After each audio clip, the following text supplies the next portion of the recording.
मैं शिवानी, मेरी तरफ से सभी को नमस्कार। मैं आज एक नई वीडियो लेके आई हूँ। आपका लर्न अकेडमी में स्वागत है। क्वेश्चन है, क्योंकि ये ईवीएस की जो है सीरीज नंबर 10 है।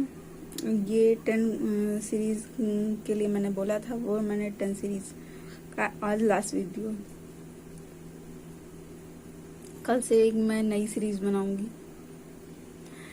क्वेश्चन है 71, क्योंकि यह क्वेश्चन पेपर आया हुआ है 22 फरवरी 2015 का क्वेश्चन पेपर है।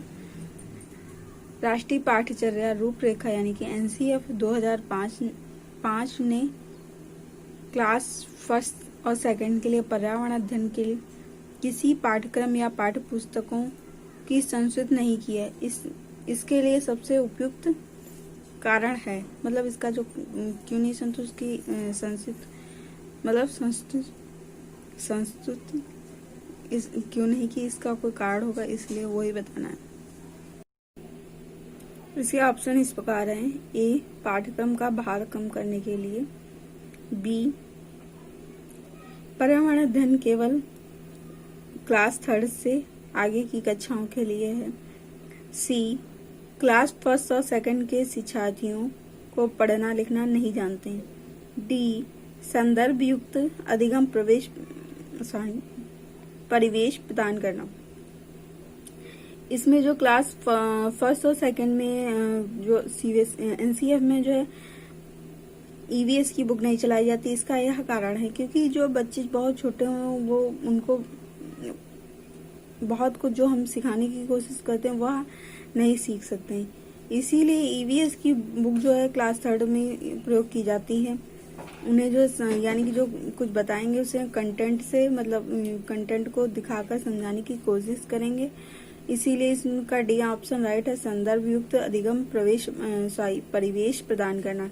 ए, बी और सी ऑप्शन रॉन्ग है, इसीलिए इसका डी ऑप्शन राइट है।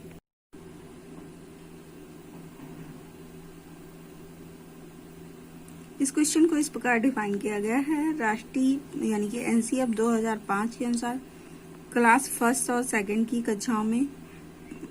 कक्षाओं के पाठ्यक्रमों में पर्यावरण अध्ययन की पाठ्य पुस्तक की संशोधित न करने का प्रमुख कारण संदर्भ युक्त अधिगम परिवेश प्रदान करना। यही मैंने बताया था, क्योंकि जो कंटेंट होगा उन कंटेंट से संबंधित बातों को बच्चों को सिखाएंगे, इसमें इसके लिए कोई बुक की आवश्यकता नहीं होगी, इसीलिए बच्चों को केवल दिखाकर समझाएंगे।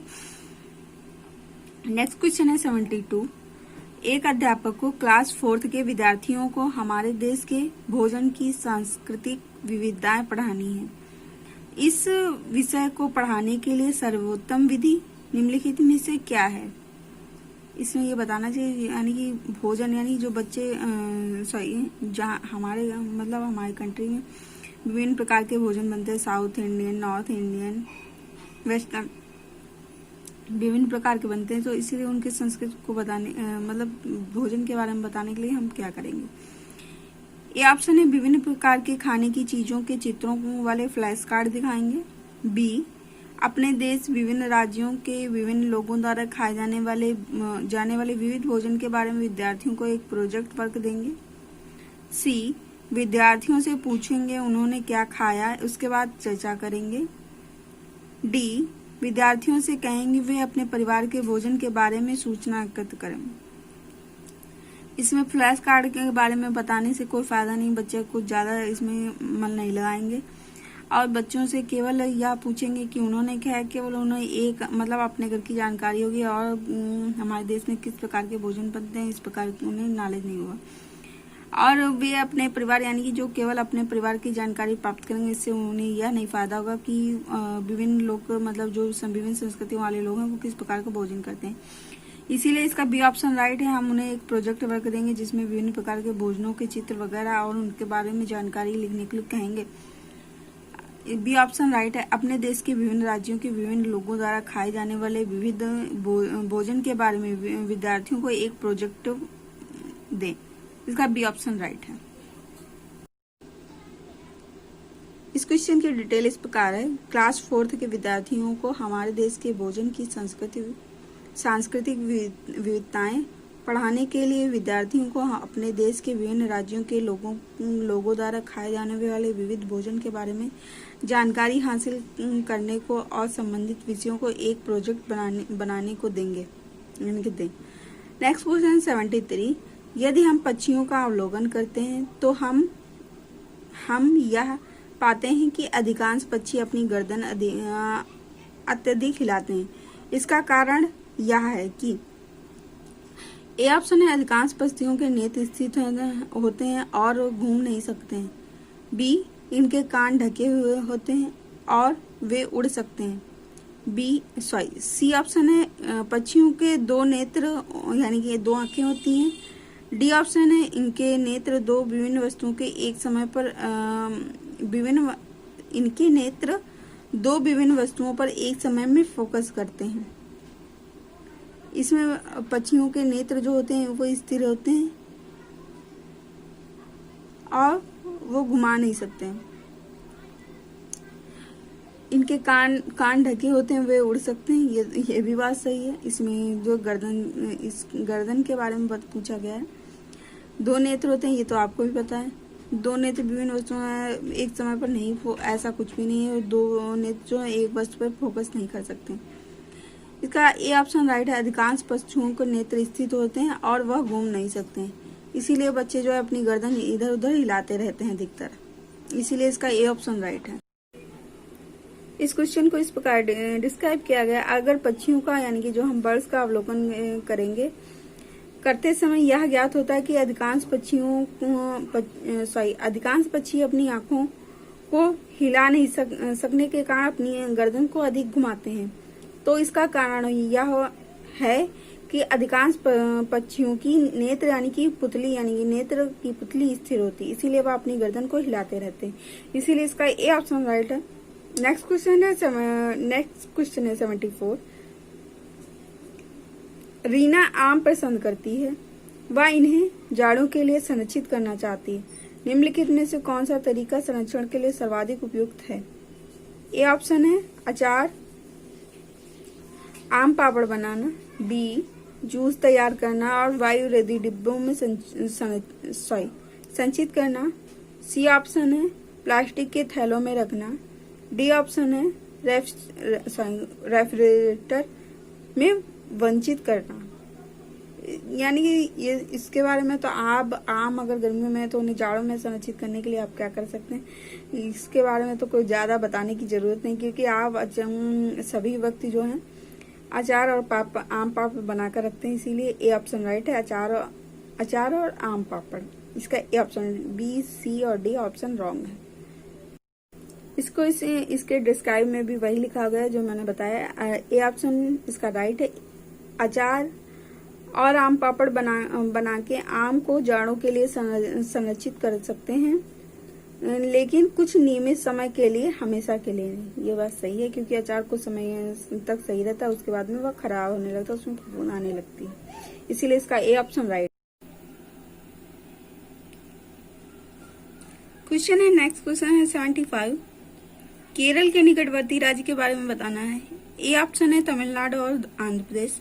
बी, कर्नाटक व महाराष्ट्र। सी, आंध्र प्रदेश और कर्नाटक।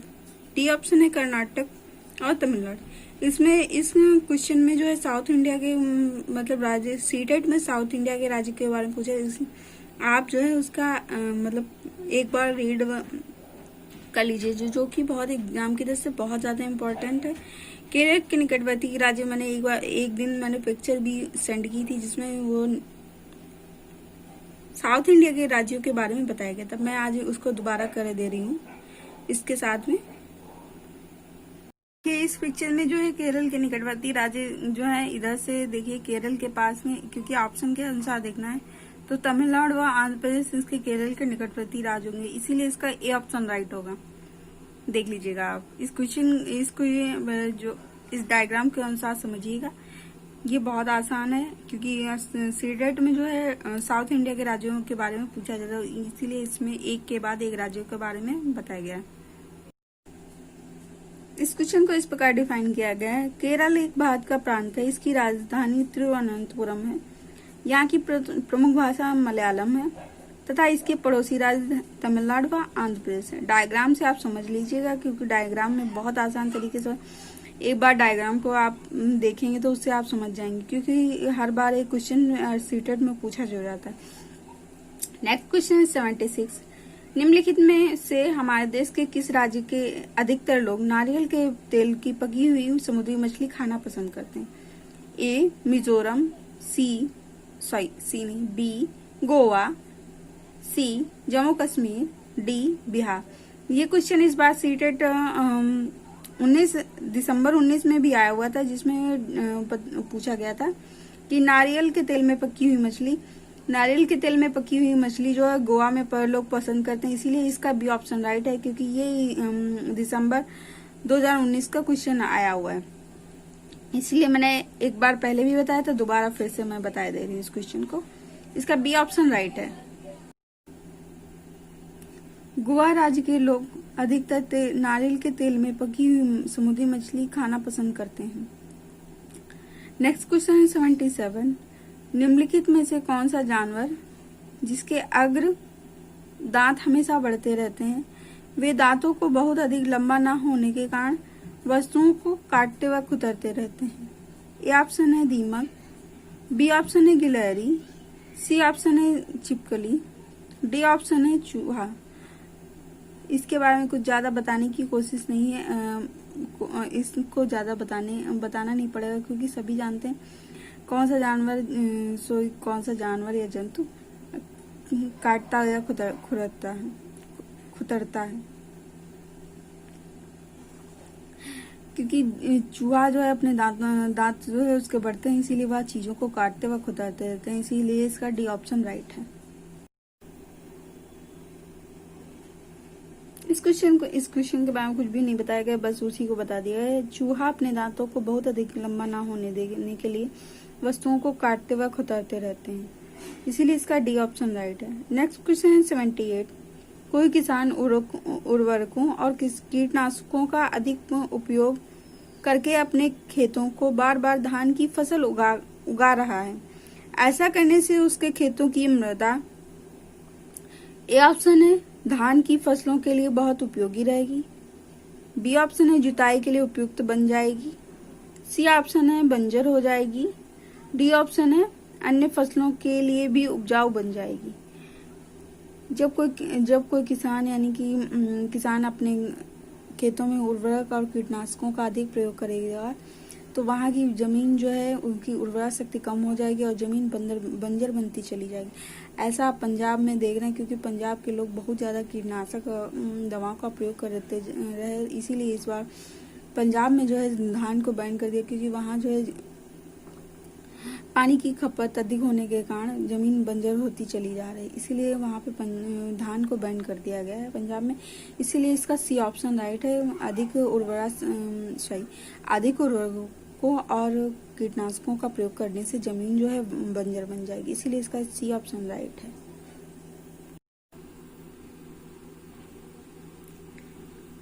इस क्वेश्चन को इस प्रकार बताया गया है, बार बार धान की फसल उगाने से खेतों की मृदा बंजर हो जाएगी, क्योंकि निरंतर धान की फसल करने से खेतों की उर्वरा शक्ति खत्म हो जाएगी, क्योंकि धान की फसल अधिक उर्वरक लेती है, अतः खेतों की मृदा बंजर ना हो, इसीलिए एक ही फसल निरंतर उगाई नहीं जानी, इसीलिए फसल चक्रों को अपनाया जाता है, क्योंकि जिससे हमारी खेतों की जमीन बंजर ना हो और खेतों की उर्वरा शक्ति बनी रहे। नेक्स्ट क्वेश्चन है 79, रेगिस्तानी ओक के बारे में निम्नलिखित कथनों में से अध्ययन कीजिए। ए ऑप्शन है रेगिस्तानी ओक एक वृक्ष है जिसकी ऊंचाई कक्षा के कमरे के लगभग बराबर होती है, यानी 4 मीटर होती। बी ऑप्शन है इस वृक्ष की जड़ें नीचे वृक्ष की ऊंचाई की लगभग 30 गुनी गहराई तक जमीन के अंदर भीतर जाती हैं, जब तक पानी तक ना पहुंच जाए। सी ऑप्शन है इस वृक्ष के तने में पानी एकत्रित होता रहता है। डी ऑप्शन है यह अबू धाबी में पाया जाता है। ऑप्शन इस प्रकार है, इनमें सही कथन है। ए ऑप्शन है A B D, B option है B C D, C option है ए और बी, डी ऑप्शन है ए बी सी। रेगिस्तानी ओक जो होता है वो ऑस्ट्रेलिया में पाया जाता है और उसकी जड़ें जितनी वृक्ष की ऊंचाई हो तो उससे 3 गुना लंबी जड़ें होती हैं जो जमीन तक पहुंच जाएं और वह अपने तने में पानी को एकत्रित कर लेता है। इसीलिए इसका डी ऑप्शन राइट है, क्योंकि यहाँ पे लिखा गया है ए बी सी। इसका ए ऑप्शन और बी ऑप्शन और सी ऑप्शन राइट है, क्योंकि डी ऑप्शन इसमें लिखा है अबू धाबी में पाया जाता है, अबू धाबी में वही यह वृक्ष जो है ऑस्ट्रेलिया में पाया जाता है, इसीलिए इसका C option D option right है। इस क्वेश्चन को इस प्रकार डिस्क्राइब किया गया है। रेगिस्तानी ओक एक वृक्ष है जो ऑस्ट्रेलिया में पाया जाता है। इसका वैज्ञानिक नाम एलो कासुएना और डिस्कॉन्सलेना है। एलो कासुलेना और डिकॉसलेना है। इसकी ऊंचाई 4 मीटर होती है। इस वृक्ष की जड़ें नीचे वृक्ष की ऊंचाई की लगभग 30 गुनी गहराई तक जमीन के भीतर जाती हैं, जब तक वह पानी तक पहुंच न जाए। इस वृक्ष के तने में पानी एकत्रित होता है। यह ऑस्ट्रेलिया में पाया जाता है। नेक्स्ट क्वेश्चन है, कोई व्यक्ति यानी कि 2 तारीख है 2 जनवरी 2015 को मडगांव से नागरकोइल जाने के लिए रेलगाड़ी में बैठा। रेलगाड़ी 7:45 बजे यानी कि 7:45 बजे मडगांव से चलती है, अर्थात अगले दिन 3 जनवरी 2015 को 4:45 यानी कि 4:45 बजे नागरकोइल पहुंचती है। इन दोनों स्टेशनों के बीच की दूरी 1140 किलोमीटर है। तो रेलगाड़ी की औसत चाल लगभग है ए 54 किलोमीटर, बी 51 किलोमीटर, सी 59 किलोमीटर, डी 57 किलोमीटर। इसमें जो है समय को निकालेंगे। जो ट्रेन जो है 4:45 यानी कि 7:45 बजे चली है और 4:45 बजे पहुंची है। इसमें समय निकालना है, यानी कि 4:45 और 3 यानी कि 3 घंटे का अंतर आएगा। यानी कि ट्रेन जो है 21 घंटे चली है और दूरी है 1140 किलोमीटर। इसमें औसत चाल का सूत्र होता है टोटल डिस्टेंस अपॉन टाइम, यानी कि टोटल डिस्टेंस हो गया 1140 और दूरी हो गई समय हो गया 21 घंटे यानी कि 21 आवर। इसको डिवाइड कर देंगे 21 से और आ जाएगा आंसर ए यानी कि 54 किलोमीटर पर आवर। यानी कि ट्रेन की औसत चाल जो है 54 किलोमीटर पर आवर है, इसीलिए इसका ए ऑप्शन राइट होगा। इस क्वेश्चन को इसी प्रकार डिस्क्राइब किया गया जैसा मैंने बताया था। टोटल डिस्टेंस को निकालेंगे। टोटल डिस्टेंस तो दी गई है क्वेश्चन में 1140 यानी कि 1140 किलोमीटर। समय आ जाएगा टोटल आवर आ जाएगा 21 से जो है यानी कि 1140 को डिवाइड कर देंगे यानी कि 54 किलोमीटर पर आवर आ जाएगी दूरी नहीं चाल, इसीलिए इसका ए ऑप्शन राइट होगा। इस प्रकार के क्वेश्चन एक क्वेश्चन एग्जाम में आता है, इसको आप करके देख लीजिएगा। नेक्स्ट क्वेश्चन है, ये जो है जो दिशा होती है ये वो वाला क्वेश्चन है जिसमें बताना होता है कि किसके मतलब दिल्ली यानी कि लखनऊ से किस दिशा में है। इस प्रकार के क्वेश्चन आते हैं एग्जाम में। एक क्वेश्चन इस प्रकार का भी आता है। नेक्स्ट क्वेश्चन है 81, ये 15 क्वेश्चन की सीरीज है। दिल्ली में रहने वाला व्यक्ति, कोई व्यक्ति अब पहले भोपाल यानी कि मध्य प्रदेश फिर रांची से झारखंड का भ्रमण करना चाहता है। उसकी यात्रा की दिशा होगी पहले ए पूर्व दिशा फिर दक्षिण दिशा, बी पश्चिम दिशा फिर दक्षिण दिशा, सी दक्षिण दिशा फिर पूर्व दिशा, डी दक्षिण दिशा फिर पश्चिम दिशा। यानी कि कोई व्यक्ति, पहले क्वेश्चन को एक बार रिपीट करेंगे। दिल्ली में रहने वाला व्यक्ति, कोई व्यक्ति पहले भोपाल यानी कि मध्य प्रदेश दिल्ली यानी कि दिल्ली से जो भोपाल होगा उसकी स्थिति होगी, यानी कि जो दिल्ली भोपाल की यानी कि एमपी जो है दिल्ली के नीचे पड़ेगा इसलिए साउथ की स्थिति होगी, और रांची यानी कि झारखंड जो उसकी जो है पूर्व दिशा में होगा क्योंकि जो डायग्राम के अनुसार देखेंगे उसमें उसकी ईस्ट आएगा, तो इसीलिए इसका सी ऑप्शन राइट होगा, यानी कि दक्षिण दिशा और फिर पूर्व दिशा, यानी जब रांची जाएगा तो उसमें पूर्व दिशा हो जाएगी, इसीलिए इसका सी ऑप्शन राइट होगा। इस क्वेश्चन को इस प्रकार डिस्क्राइब किया गया है। नई दिल्ली में रहने वाला व्यक्ति अगर दिल्ली से भोपाल जाना है तो उसे दक्षिण दिशा में जाना होगा, और फिर यानी कि भोपाल यानी कि मध्य प्रदेश से रांची जाना चाहता है तो उसे पश्चिम दिशा में जाना होगा, क्योंकि भोपाल मध्य प्रदेश से झारखंड रांची से पूर्व दिशा में स्थित है। नेक्स्ट क्वेश्चन है 82। नीचे दिए गए सभी जानवरों में से कौन से जानवर की विशेषता पाई जाती है? छिपकली, गौरैया, कछुआ, सांप। ए ऑप्शन है अंडे होते हैं। बी, वे जहरीले होते हैं। सी, वे भूमि व जल दोनों में रह सकते हैं। उनके शरीर पर सल्क के ढके होते हैं।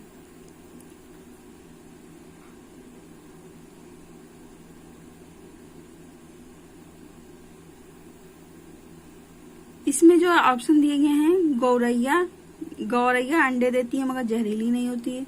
कछुआ भूमि और जल दोनों पर रह सकता है लेकिन वो जहरीला नहीं होता है। सांप जहरीला होता है लेकिन अंडे नहीं देता है, और इसीलिए इसका ए यानी कि छिपकली राइट है।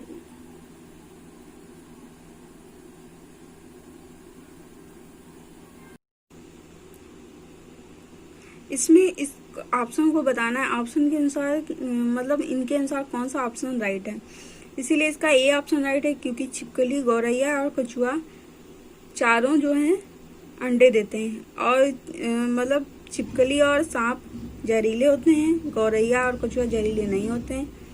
कछुआ भूमि व जल पे पाया जाता है, और सांप के शरीर पर छिपकली जो हल्की सी स्किन जो होती है चिकनी होती है, और सांप की भी स्किन चिकनी होती है। गौरैया और कछुआ की स्किन चिकनी नहीं होती, इसीलिए इसका ए ऑप्शन राइट है। नेक्स्ट क्वेश्चन है 83। प्राथमिक स्तर पर पर्यावरण अध्ययन के शिक्षण में कहानियां व कविताओं का प्रभावी ढंग से उपयोग किया जाता है। पर्यावरण अध्ययन में इनके उपयोग का मुख्य उद्देश्य क्या है, यानी कि जो कहानियां और कविताएं इनका ईवीएस के अध्ययन में क्या उपयोग है, ये बताना है। इसका ए ऑप्शन है कक्षा की विविधता की पूर्ति। बी ऑप्शन है सीखने के लिए संदर्भगत वातावरण उपलब्ध कराना। सी ऑप्शन है पाठों को आनंददायक बनाना। डी ऑप्शन है भाषिक कौशलों को बढ़ावा देना।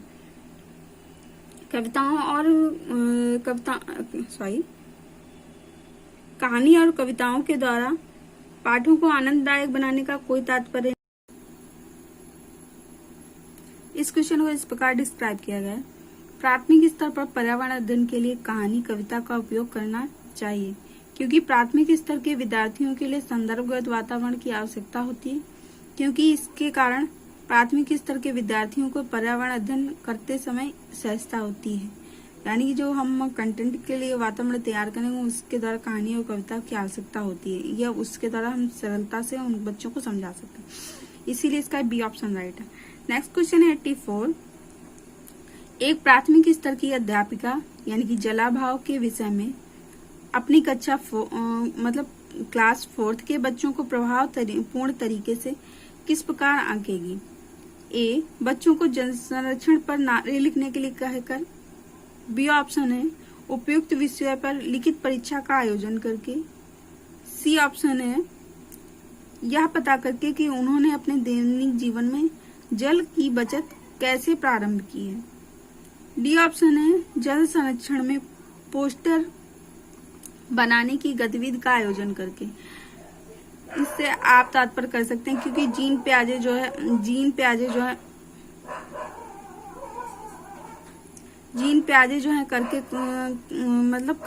करके सीखने पर जोर देते हैं, इसीलिए बच्चों को आप जो है बच्चे के दैनिक जीवन के द्वारा ही पता कर सकते हैं बच्चे किस प्रकार जल की बचत करते हैं, इसीलिए इसका सी ऑप्शन राइट है।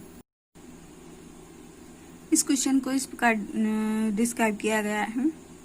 प्राथमिक स्तर के बच्चों को जलाभाव के विषय में समझाने के लिए सबसे पहले उन्हें जल की महत्ता को और इसके दुरुपयोग से आने वाली परेशानी और समस्याओं के बारे में पता करना होगा, ताकि वे फिर अपने दैनिक जीवन में जल की बचत करना आरंभ करेंगे। इसीलिए बच्चों को पहले जल की महत्व और उनके दुरुपयोग को बताना चाहिए, और जिससे वह जल की बचत करेंगे। इसीलिए इसका बी ऑप्शन राइट होगा।